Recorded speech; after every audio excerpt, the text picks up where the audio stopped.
ప్రియులారా, పరిశుద్ధ బైబిల్ లేఖన భాగంలో నుంచి దానియేలు గ్రంథము 6వ అధ్యాయము 7వ వచనం చదువుకొని దేవుని మాటలు ధ్యానం చేసుకుందాం. రాజ్యపు ప్రధానులు, సైనాధిపతులు, అధిపతులు, మంత్రులు, సంస్థానాధీశులు అందరూ కూడి రాజు ఒక ఖండితమైన చట్టము స్థిరపరిచి దాన్ని శాసనముగా చాటింపజేయనట్లు యోచన చేసిరి. ఎట్లనగా 30 దినముల వరకు నీ యొద్ద తప్ప ఎవడును ఏ దేవుని యొద్ద అయినను మానవుని యొద్ద అయినను ఎవడును ఏ మనవి చేయకూడదు. ఎవడైనా చేసినడలా వాడు సింహముల గుహలో పడదోయబడును. చాలు ప్రియులారా. ఇక్కడ మీరు గమనించండి, ఈ ప్రపంచాన్ని మదీయ పారసీకులు పరిపాలించేటువంటి రోజుల్లో జరిగినటువంటి ఒక యథార్థమైనటువంటి సంఘటన ఇది. మొట్టమొదటిగా ఈ ప్రపంచాన్ని నెబుకద్నెజర్ పరిపాలించాడు. దాని తర్వాత మాదీయులు, పారసీకులు పరిపాలించారు ప్రియులారా. దాని తర్వాత అలెగ్జాండర్ పరిపాలించాడు, గ్రీక్ సామ్రాజ్యం. దాని తర్వాత రోమీలు పరిపాలించారు. దాని తర్వాత ప్రియులారా నేడు మనం చూస్తున్నటువంటి ఎలక్షన్ గవర్నమెంటు. దాని తర్వాత దేవుని యొక్క యేసుక్రీస్తు వారి యొక్క రాజ్యం ప్రియులారా. ఇది ఈ ప్రపంచం యొక్క అంటే పరిపాలనా విధానం అని లేఖన భాగంలో ఉంది. ఈ కోవలో మాదీయులు, పారసీకులు పరిపాలించేటువంటి రోజుల్లో ఒక సంఘటన జరిగింది ప్రియులారా. ఏంటా సంఘటన అంటే, దానియేలు, షడ్రకు, మేషక్కు, అబేద్నెగోలు ఆ సంస్థానంలో ఉండేవారు ప్రియులారా. మొట్టమొదటిగా వీళ్ళు నెబుకద్నెజర్ దగ్గర ఉన్నారు. వారి యొక్క రాజ్యం దక్కించిపోయిన తర్వాత మదీయ పారసీకుల యొక్క పరిపాలనలోకి వచ్చారు ప్రియులారా. వీరి దగ్గర ఉన్నారు ప్రియులారా. ఈ మదీయ పారసీకుల పరిపాలనలో ఉన్నటువంటి చాలా మంది మంత్రులు ఈ యొక్క దానియేలు మీద కక్ష కట్టారు. దానియేలు మీద ఏదైనా ఒక చిన్న తప్పు మోపి, ఒక నేరం మోపి, ఆ నేరం రాజుగారికి చూపెట్టి దాంట్లో ఇరికించి దానియేలుని కిందకి, అంటే దానియేలు ఉన్నటువంటి స్థానంలోంచి కిందకి లాగాలని, రాజుగారి దగ్గర అతను పరువు పోగొట్టాలని, రాజుగారి దగ్గర అతను విలువ పోగొట్టాలని, ఎక్కడి నుంచో బానిసగా వచ్చినటువంటి యొక్క దానియేలుకి ఇంత ఖ్యాతి, ఇంత విలువ మన దేశంలో ఏంటి అని చెప్పేసి ఒక రకంగా అతని మీద కక్ష పెట్టుకున్నారు, కుట్ర పెట్టుకున్నారు, అసూయ పెట్టుకున్నారు ప్రియులారా వాళ్ళు. అయితే ఇతను దానియేలు నమ్మకస్తుడైనటువంటి కారణాన్ని బట్టి వారికి ఏ విషయంలో కూడా దొరకలేదు ప్రియులారా. రాజుగారికి కూడా చాలా సన్నిహితుడుగా ఉండేవాడు, రాజుగారు కూడా చాలా ఇష్టపడేవాడు ప్రియులారా దానియేలు అంటే. ఇతను ఎలా ఇరికించాలి అని ఆలోచిస్తూ ప్రియులారా వాళ్ళు ఏం చేశారంటే, ఇతను రోజుకు 3 సార్లు ప్రార్థన చేస్తూ ఉండేవాడు. ఈ ప్రార్థన విషయంలోనే ఇతను ఇరికించడానికి వీలవుతుందని ఒక యోచన చేశారు. వాళ్ళందరూ కూర్చొని ఒక ఆలోచన చేశారు. ఏంటంటే, ఒక నెల రోజుల్లో మన దేశంలో ఉన్నటువంటి ఎవరైనా, మన రాజ్యంలో ఉన్నటువంటి ఎవరైనా సరే రాజుగారి దగ్గరే, రాజుగారికి మాత్రమే మనవి చేయాలి, ప్రార్థన చేయాలి. ఏ మనుషుని దగ్గర కానీ, ఏ దేవుని దగ్గర కానీ ప్రార్థన చేయడానికి వీల్లేదు. రాజుగారి దగ్గరే ప్రార్థన చేయాలి. ఒకవేళ అలాగా రాజుగారి దగ్గర ప్రార్థన చేయకుండా ఏ దేవుడి దగ్గరైనా, ఏ మనుషుడి దగ్గరైనా విజ్ఞాపన ప్రార్థన చేసేటువంటి వాళ్ళు ఎవరైనా ఉంటే అటువంటి వారిని సింహాల బోన్లో వేస్తామని చెప్పేసి ఒక రూల్ జారీ చేశారు ప్రియులారా. చేయటమే కాకుండా, ఆలోచన చేయటమే కాకుండా దాన్ని రాజుగారికి చెప్పించి, రాజుగారితో ఒప్పించి, ఆహా అందరూ వచ్చి నా దగ్గరే మరి మనం చేయటువంటి గొప్పే కదా అని అనుకోని ప్రియులారా అతను ఆ శాసనాన్ని మదీయ పారసీకుల యొక్క రూల్ ప్రకారంగా ప్రియులారా స్థిరపరిచి దాని మీద ముద్రేసి ప్రియులారా యొక్క రాజ్యానికి చాటింపు చేశారు ప్రియులారా. అక్కడ ఉన్నటువంటి రూల్ ఏంటంటే, ఒకసారి శాసనం చేసిన తర్వాత దాన్ని ఇక మళ్ళీ కొట్టేయరు ప్రియులారా. అది మదీయ పారసీకుల యొక్క రూల్ అది.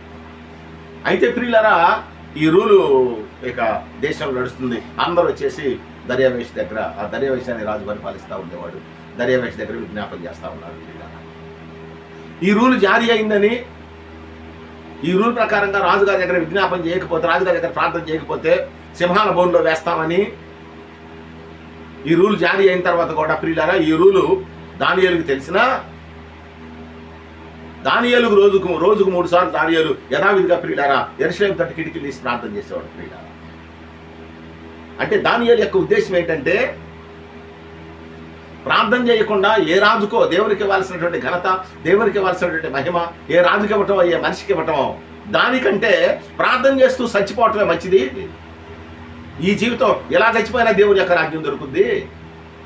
ప్రార్థన చేస్తూ చనిపోయేటువంటి యొక్క ఆ జీవితం నాకు కావాలి కానీ పిరికిగా ఏ మనిషి దగ్గర దేవునికి ఇవ్వాల్సినటువంటి మహిమ ఏ మనిషికి ఇవ్వడం అనేటువంటిది నాకు అవసరం లేదని ఇతను ఎప్పుడు ప్రియులారా తన ప్రాణాన్ని లెక్క చేయకుండా ప్రియులారా మామూలుగానే కిటికీలు తీసి ప్రార్థన చేస్తూ ఉండేవాడు. యెరూషలేము తట్టు కిటికీలు తీసి ప్రార్థన చేస్తూ ఉండేవాడు. ప్రియులారా దీన్ని వాళ్ళు గమనించి రాజుగారు చెప్పారు, అయ్యా అందరూ వచ్చి ప్రార్థన చేస్తున్నారు కానీ మీ దగ్గర దానియేలు రావట్లేదు. దానియేలు మీరు అత్యంత సన్నిహితుడిగా భావిస్తున్నారు, దానియేలు మిత్రుడిగా భావిస్తున్నారు, దానియేలు మీ శ్రేయభిలాషిగా భావిస్తున్నారు. కానీ దానియేలు రోజుకు 3 సార్లు మీ శాస్త్రాన్ని ధిక్కరించి వాళ్ళ దేవుడికే ప్రార్థన చేస్తున్నాడు కానీ మీ దగ్గరకు రావట్లేదని చెప్పేసి ప్రియులారా వాళ్ళు రాజుగారికి రిపోర్ట్ చేశారు. రాజుగారి ప్రియులారా దానియేలు మీద యాక్షన్ తీసుకున్నాడు. గొలుసులతో బంధించారు. సింహాల బోన్ దగ్గర లాక్కొని పోతున్నారు ప్రియులారా. సింహాల బోన్ దగ్గర తీసుకొని పోతున్నారు ప్రియులారా. దేవుడు చూస్తానే ఉన్నాడు. పరలోక పట్టణం నుంచి దేవుడు గమనిస్తానే ఉన్నాడు ప్రియులారా. సింహాల బోన్ దగ్గర తీసుకొని పోయారు. దర్యావేషి అడిగాడు, ఏం దానియేలు ఏంటి సంగతే? అయ్యా నా దేవునికి నేను నమస్కారం చేస్తాను కానీ, నా దేవునికి నేను ప్రార్థిస్తాను కానీ, నా దేవునికి చెందవలసినటువంటి మహిమ వేరే మనిషికి చెందడం అనేటువంటి అది నాకు ఇష్టం లేదయ్యా అని చెప్పేసి మాట్లాడాడు ప్రియులారా దానియేలు. దానియేలు సింహాల బోన్లో వేయమన్నారు. దానియేలు ప్రియులారా సింహాల బోన్లో వేశాడు ప్రియులారా. దానియేలు సింహాల బోన్లో పడగానే మోకరించాడు ప్రియులారా ప్రార్థన చేయడానికి. చుట్టుపక్కల ఉన్నటువంటి 6 సింహాలని దానియేలు మీద వదిలారు ప్రియులారా. పరిగెత్తుకుంటా వచ్చిన సింహాలు దానియేలు మోకరించి ప్రార్థన చేస్తా ఉన్నాడు. దానియేలు వెనుక పరలోకం నుంచి యేసుక్రీస్తు వారు దిగొచ్చారు. యేసుక్రీస్తు వారి యూదా గోత్రపు సింహం, ఆయనే పెద్ద సింహం, యూదా గోత్రపు సింహం ఆయన మీదకి ఈ పిల్ల సింహాలన్నీ వచ్చినాయి ప్రియులారా దానియేలు మీదకి. ఆయన వెనక దానియేలు వెనకాల ఈ యొక్క యూదా గోత్రపు సింహం నిలబడి ఉన్నారు ప్రియులారా. పరిగెత్తుకొచ్చినటువంటి ఆ పిల్ల సింహాలన్నీ ప్రియులారా 6 సింహాలు ప్రియులారా ఆయన మీదకి పరిగెత్తుకొచ్చి వెనకాల నిలబడినటువంటి యూదా గోత్రపు సింహాన్ని చూసి యేసయ్యను చూసి కుయ్యి మనకుండా నిలబడ్డాయి ప్రియులారా. కుయ్యి మనకుండా 2 కాళ్ళు పైకెత్తి 2 కాళ్ళ మీద నిలబడి ప్రియులారా యేసు ప్రభు మోకం కింద చూస్తున్నాయి ప్రియులారా. యేసు ప్రభు మోకరించినటువంటి దానియేలు వెనకాల నిలబడి సింహాల మొహంలో చూస్తున్నాడు ప్రియులారా. చిరునవ్వు నవ్వుకుంటారు. ఆయన నవ్వుకుంటా చూస్తుంటే ప్రియులారా ఆ యొక్క 6 సింహాలు ప్రియులారా యేసు ప్రభు మొహంలో చూస్తూ ఉన్నాయి. దానియేలు ఉన్నాడని, దానియేలు తినాలని, దానియేలు ప్రియులారా చంపాలని, ఆ మాంసం మరి మనం తినాలని, రక్తం తాగాలని ఇక ఆలోచన లేదు ప్రియులారా. వాటికి యేసు ప్రభు ముఖంలో చూస్తూ ఉన్నాయి ప్రియులారా. యేసు ప్రభువాన్ని గమనిస్తూ ఉన్నాయి ప్రియులారా. అమ్మో ఈయన ఇది పెద్ద యూదా గోత్రపు సింహం, అసలు మనల్ని ఈ ప్రపంచంలోకి సృజించిందే ఈ సింహం, దీని ద్వారానే మనం ఈ ప్రపంచంలోకి వచ్చామని మారు మాట్లాడకుండా కుక్క పిల్లల ప్రియులారా 2 చేతులు 2 కాళ్ళ మీద కూర్చొని 2 కాళ్ళు ప్రియులారా దగ్గర పెట్టుకొని ప్రియులారా ఆయన ముఖంలో చూసుకుంటూ ఉన్నాయి ప్రియులారా.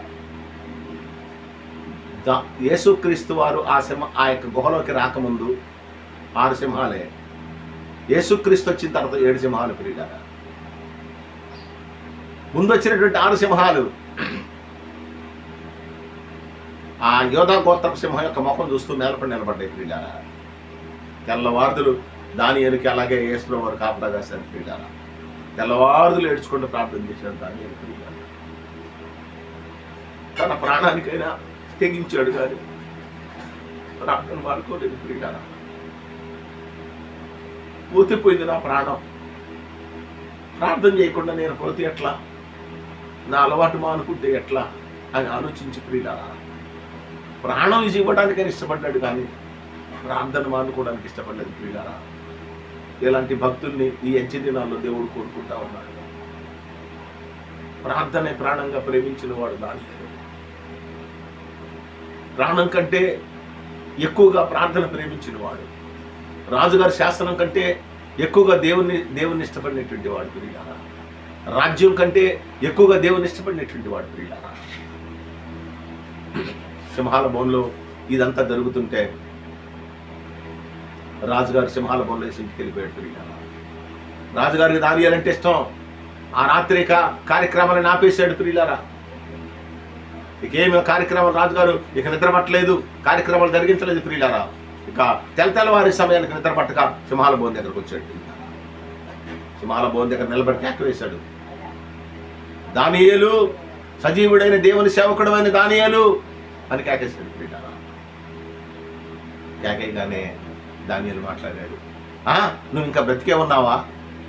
అంటే దానియేలు ఒక మాట అన్నాడు, నేను నా దేవుని దృష్టికి నిర్దోషిని కనుక దేవుడు తన దూతను పంపించి మీ సింహాల నోళ్లను మూయించాడు అన్నాడు. సింహాల నోళ్లను మూయించే దేవుడు ప్రియులారా, సింహాల నోళ్లను బంధించేటువంటి దేవుడు ప్రియులారా.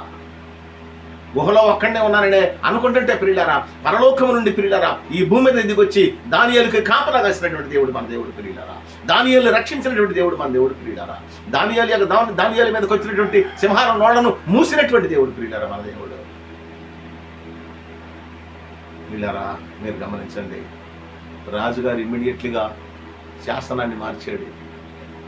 ఎట్లా మార్చాడు అంటే ఇక్కడ ఒక మాట ఉంచండి, ఆ మాట చదువుకుని ప్రియులారా, ఆ మాట చదివి వినిపిస్తాం మీకు.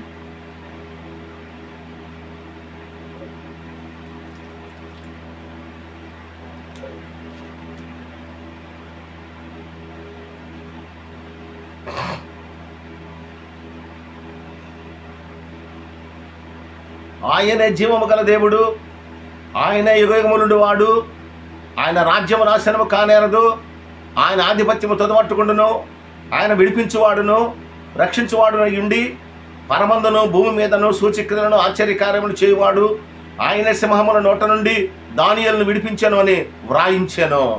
పిల్లలు మీరు గమనించండి, ఎవడైనా నా శాసనాన్ని మీరితే సింహాల బోనులు వేస్తాను అని చెప్పేసి శాసనం చేసినటువంటి ఈ రాజు దేవుని యొక్క అద్భుత కార్యాన్ని చూసిన తర్వాత దానియేలు యొక్క దేవుడే దేవుడు, ఆయనే విడిపించువాడు, ఆయనే రక్షించువాడు, ఆయనే జీవము కలిగినటువంటి వాడు. ఈ రాజ్యంలో ఉన్నటువంటి వారందరూ కూడా ఆ దేవుడిని పూజించాలని తిరిగి మరలా ఆ శాస్త్రానికి వ్యతిరేకంగా ఇంకొక శాస్త్రాన్ని రాయించాడు ప్రియులారా. నేనేమంటున్నానంటే శాసనములు మార్చు దేవుడు మన దేవుడు, శాసనములు మార్చు దేవుడు ప్రియులారా. నీ కోసం శాసనాన్ని మారుస్తాడు, నీ కోసం రూల్స్ మారుస్తాడు, నీ కోసం కట్టడలు మారుస్తాడు, నీ కోసం ప్రియులారా ఆయన యొక్క పద్ధతులు మార్చుకుంటాడు, నీ కోసం మార్చుకుంటాడు ప్రియులారా. మీరు ఆలోచించండి ప్రియులారా, హానోకు కోసం పరలోకం నుండి దిగొచ్చినటువంటి దేవుడు, ఆదాం కోసం పరలోకం నుండి దిగొచ్చినటువంటి దేవుడు ప్రియులారా. మీరు గమనించండి ప్రియులారా, తన యొక్క బిడ్డలైనటువంటి ఇశ్రాయేలీయుల కోసం ప్రియులారా పరలోకం నుండి దిగొచ్చినటువంటి దేవుడు ప్రియులారా. ఈ సమయంలో నీ కోసం మాట్లాడుతూ ఉన్నాడు. ఇబ్బందుల్లో ఉన్నావా, కష్టాల్లో ఉన్నావా, శ్రమల్లో ఉన్నావా, బాధల్లో ఉన్నావా, నిలబడగలవా? దానియేలు వలె నిలబడగలవా? కష్టం, నష్టం, ఇరుకులు, ఇబ్బందులు, రణమో మరణమో ఏదైనా సరే దానియేలు లాగా నిలబడగలవా? దేవుడు నీ కోసం తన యొక్క రూల్స్ మార్చేటువంటి దేవుడు ప్రియులారా, రూల్స్ మార్చేటువంటి దేవుడు, మనుషుల కట్టడలు మార్చేటువంటి దేవుడు, నిన్ను రక్షించేటువంటి దేవుడు. అది సింహాల బోనైనా, ఎర్ర సముద్రమైనా, అగ్ని గుండమైనా, అది ఏదైనా సరే ప్రియులారా, ఎటువంటి శ్రమ అయినా సరే ఆ శ్రమలో నుండి నిన్ను బయటకు తీసుకొచ్చేటువంటి దేవుడు ప్రియులారా. మండుతున్న అగ్నిగుండం నుండి షడ్రక్ మేషక్ అబేద్నెగోను బయటకు తీసుకురాలేదా? 20 లక్షల మందిని ప్రియులారా ఎర్ర సముద్రం నుంచి బయటకు తీసుకొని రాలేదా? సింహాల బోను నుంచి దానియేలుని బయటకు తీసుకొని రాలేదా ప్రియులారా? పౌలు శీలని చెరసాల నుంచి బయటకు తీసుకొని రాలేదా? పేతుర్ని చెరసాల నుంచి బయటకు తీసుకుని రాలేదా? అది ఏదైనా సరే నేను దేవుడు బయటకు తీసుకొస్తాను ప్రియులారా. కనుక నీ కోసం శాస్త్రాలు మార్చే దేవుడు రా, దేవుని దగ్గరికి రా, దానియేలు వలె నిలబడు, నిన్ను ఆదరించే దేవుడు. ఇక్కడ ఒక అద్భుతమైన మాట ఉన్నాడు చూడండి, ఆ మాట చదువుకొని ముగించుకుందాం. రండి. ఆయనే జీవము గల దేవుడు, ఆయనే యుగయుగములుండు వాడు, ఆయన రాజ్యము నాశనము కానేరదు, ఆయన ఆధిపత్యము తుదమట్టుకుండును, ఆయన విడిపించువాడును రక్షించువాడును ఉండి పరమందును భూమి మీదను సూచక క్రియలు ఆశ్చర్య కార్యములు చేయువాడు. విడిపించేవాడు, రక్షించేవాడు, పరమ మీద భూమి మీద ఆశ్చర్య కార్యాలు చేసేటువంటి వాడు. అటువంటి దేవుని దగ్గరకు వద్దాం, దేవుని యొక్క రక్షణ పొందుదాం, దేవుని యొక్క ఆశీర్వాదాన్ని పొందుదాం. దేవుడి కొద్ది మాటలు దీవించుగాక. ఆమేన్.